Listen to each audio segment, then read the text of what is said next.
Ondo, Chainlink, and Hedera HBAR are 3 of my top 5 altcoins of all time. And today, that has been put on display for the entire world. Because the US government just mentioned these 3 cryptos by name in their recent White House report, and I want to break that all down for you in this video. The report, which you may have already heard of, is the Strengthening American Leadership in Digital Financial Technology report. It's a mouthful, but that's besides the point. Like I said, these 3 projects plus one more smaller cap, which I do want to touch on in this video because it does blend into the mix of things here, are the ones that were mentioned by name. Now, there were some other projects as well, but these 3 really stuck out to me because these are the ones who've had hints about the last few months, even Chainlink, for example, the last 3-4 years, that have already been working on these new payment rails and ways in which that we can integrate the traditional finance system with the new crypto financial system. And these are just strong projects in general. If we assess one of the tools we have in the private community called market dominance, where we assess each and every single coin based on 4 different metrics: how it's doing in the bull run versus the market, how it's doing year to date versus the total market, how it's doing year to date versus the altcoins, and how it's doing from the tariff April lows till now versus altcoins. And a 4 out of 4 score is perfect, but a 3 out of 4 score is definitely above the average, okay? You can see Chainlink here at a 3 out of 4, which is very good. HBAR is actually a 4 out of 4. Not many coins have ticked all 4 boxes, and Ondo is a 3 out of 4 as well. Hang in with me. I want to talk about the news for each of these coins and why they've come up in this report individually. But I do want to mention as well, they haven't really pumped all that much from this report. Now, that's actually a good thing. You might be asking, why is it a good thing they haven't pumped from the report? Because right now we've had all of this massive stir of this positive announcement, with the Fed actually being quite hawkish right now. In my opinion, okay, no rate cuts have happened. We weren't going to have any rate cuts in July because Fed Powell had already mentioned that he's not looking to make any changes until around September, after he assesses June, July, and August for the inflation numbers. Okay, so if you want more details, head over to the first link down below. We've started a brand new macro channel where Frankie will be breaking down macro events like this and how this impacts you and your altcoin positions. So it's very important that you watch that to stay up to date with what's happening in the macro world. But that's the reason why these coins haven't moved. And again, it's a good thing for me, because if they had moved, that's the juice, that's the sauce already being priced in. Okay, when the market does turn bullish, you'll see some of these events in a second here. What's going to happen is people will latch onto this report, okay, like they always do, and go, this is a reason to be more bullish. This is more of a reason for me to continue buying the coin I'm buying, right? It's happened time and time again in crypto. It adds fuel to the pump, if you will. So I want to quickly mention some things about what's happening right now before we get into the individual news themselves, because it's important. I think a lot of people are stressed right now about Chiron. We're not pumping. Where's this massive bull run that we've been promised now? Well, guys, if we actually have a look at where we are, this is taking the previous cycle's top ranking market cap coins, right? Which is XLM, Cardano, and BNB.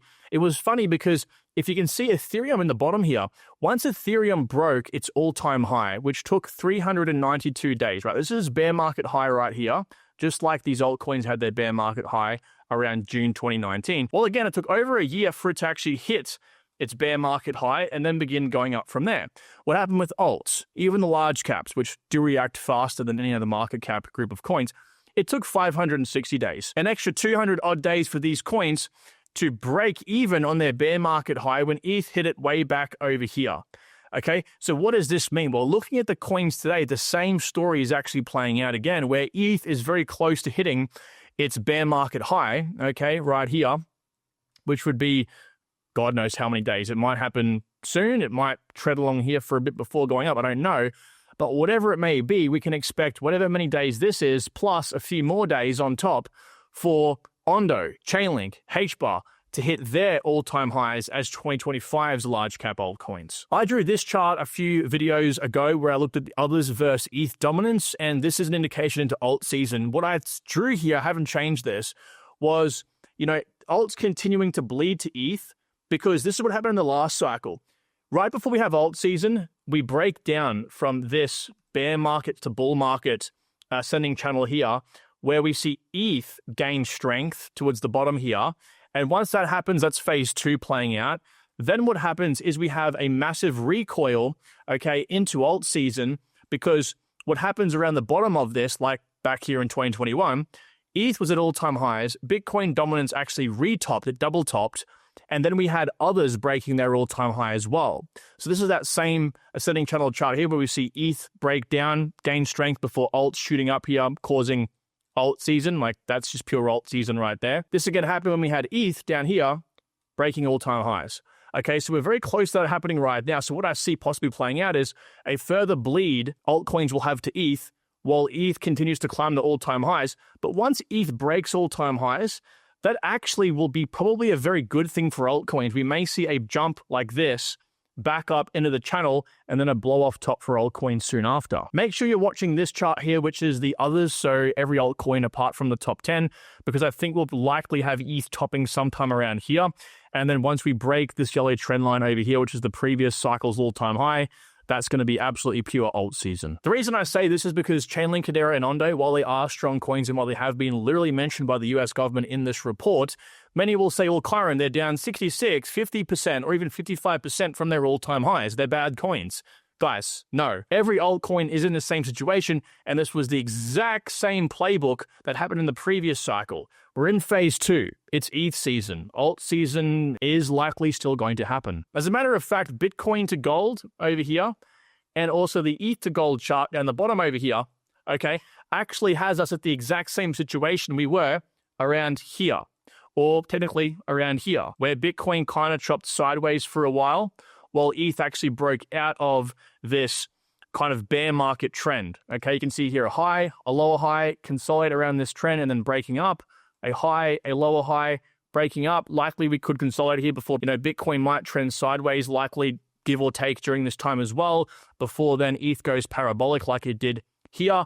Bitcoin also going parabolic as well, bringing up altcoins. So first of all, Ondo, okay? Like I mentioned, guys, very important you follow me on Twitter. Please, please, please follow me on Twitter. Just take the time to do this right now. You would have had this news as soon as it dropped, okay? I already posted about this. But on page around about 41 here, Ondo was actually mentioned in this very long 166-page report. We can actually see here Ondo being used as the example in the tokenization process. So obviously, Ondo's got a lot of intertwining here with the US government, particularly the SEC, on trying to bring on, securities, equities like stocks onto crypto. And what's crazy is we've had some huge developments, right? So not telling, great guy. This guy found basically some on-chain stats that show that Ondo is actually actively tokenizing all these massive stocks. You can see here, okay, if we actually pull up Etherscan, Sony, Shopify, United Health, Uber, you can literally see it all. There's like a 280 odd stocks. See Apple actually being tokenized. So it's underway. They're getting very, very close to launching Ondo Global Markets. And the fact that the US government now in this report has clearly even outlined the use case of Ondo, then what does that tell you? Does that mean that there's going to be some official government-based backing for the use of Ondo in this whole process? Well, possibly, guys. I don't want to be that guy that's like, hey, this means that it's guaranteed Ondo is going to be backed by the US government and officially logging all of these, traditional finance to crypto equities. But it is a good sign, of course, a very good sign. So a good question here by a crappy crypto trader. Does Ondo have any utility on the Ondo Finance platform, or is it strictly a governance token? Do you see the limitations on the token price because of this? I've mentioned this before, but I'll be very quick on replying to this as well. No, just like we see with meme coins, even for example, traditional equities, right? So take any traditional equity like Apple, for example, you can't actually use the stock for anything. You might get dividends, you might get some, returns back for holding that. But for the most part, besides maybe possibly governance as well, it's all speculation based. You're buying the stock for appreciation. That's pretty much it. Just like Ondo. I don't see Ondo having this big utility problem where if they don't use it in the Ondo Global Markets or Ondo chain, it's going to ruin the Ondo token. No, people will buy the Ondo token because it is the speculative vehicle into the growth of the Ondo ecosystem. It's just as simple as that, but you will see people still pull up this utility thing as it being the dual, be all and end all, basically. It's really not. Look at most cryptocurrencies. It's utility, okay, but it's a fake Fugazi utility. Most of these coins don't actually have anyone using the utility of the coin. But I did want to say as well, I didn't find any information on the Ondo team actually using the Ondo token for anything other than governance. I will say, though, a very bad sign would be if Ondo launches a new token. I don't think they will. I'm 99% sure they won't. But if they do launch a separate token, that is, in fact, a worrying sign, depending on how that token is used within the ecosystem. If it's a non-transferable token within the ecosystem, that's okay. If it is a transferable, tradable token, that is very worrying. But I'll keep you guys up to date, so make sure you are subscribed with that bell on to keep up to speed with Ondo. But you can see here, one interesting thing I did find was they did mention in the Ondo Global Markets overview in their white paper here that instant minting and redemptions, okay, so users will be able to mint and redeem tokenized securities instantly via selected stablecoins or yield coins. Now, I don't know if they consider their Ondo token yield or that's their OUSGY product, for example, but if they consider their own Ondo token a yield coin, that might be an indication they could possibly be using it here for minting and redemptions. Now, on the topic of Ondo, the smaller coin I do want to mention here is actually Plume, because in Ondo's docs as well, underneath this time the FAQ for the Ondo chain, what blockchains will Ondo chain initially support for cross-chain operations? They mentioned Plume and the Cosmos ecosystem. Obviously, they mentioned others as well, but these sparked my interest because Plume's a very small coin. It's like 300 or 400 million market cap in size. Tiny, tiny coin. And you can see here the use case for Plume will be real-world asset finance. So using these tokenized stocks I showed you here from Ondo like Apple and allowing us to use that in a DeFi capacity. So they're instantly plugging into Plume here and also the Cosmos ecosystem, which obviously for me is going to be the injective ecosystem, and allow people like you and I to again, actually use these stocks other than just buying it and holding it on chain. So there's real use case here. We also had Plume as well mentioned in this report. So in addition to that, it's going to be instantly usable on Ondo.